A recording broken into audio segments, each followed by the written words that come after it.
Fa jami'an kungiyar raya tattalin arzikin kasashen Afirka ta yamma kungiyar ECOWAS kenan sun ce hafsoshin tsaron kungiyar sun yanke shawarar ranar da za su kai wa Niger hari tofa. Ana wata sai ga wata Niger mai iya maza ba mata ba. Bugu da ƙari jami'an kungiyar ta ECOWAS sun ce sun shirya tsaf suna jira umarni kawai a basu domin su diramma soja wanda suka yi juyin mulki a ƙasar Niger.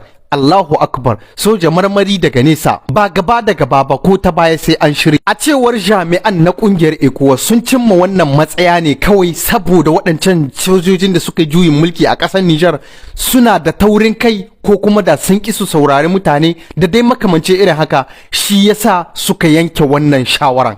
Amma mu kuma da talakawa da ake mulka muna da tambaya wadda za mu tura ma kungiyar ECOWAS da shugaban kungiyar ECOWAS da duk wani mai hannu a cikin kungiyar ECOWAS da duk wani mai fada ko kuma mai fada aji a cikin kungiyar ta ECOWAS. A kasar Mali an yi juyin mulki wajen hasar biyu, ba mu ji kun dau mataki ba ko kun kai hari a cikin wannan kasar. A kasar Burkina Faso an yi juyin mulki ba sar ɗaya ba, me yasa ba ku je kuka kai hari ba?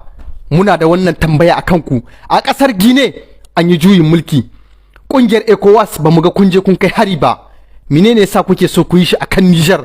Musamman ma kai wannan karkataccen tsoho, kai dan Najeriya ne, kai ne kake jagoranta wannan kungiyar ta ECOWAS, kuma da Najeriya da Niger makota na kud da ƴan uwan juna ne, kuma ƴan ƙasan na Najeriya ma ba sa so ai wannan juyin mulkin. Menene yasa kake so kai sai ka shugabanci wannan tawagan an je an yi wannan juyin mulki da sojoji?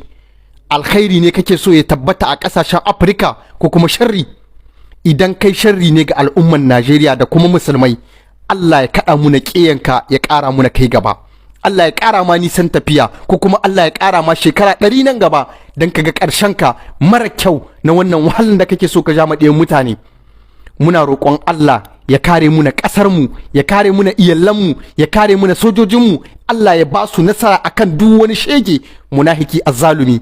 Allah ya ba su sa'a akan shi, kuma za ku ga kunyarku a cikin idonku.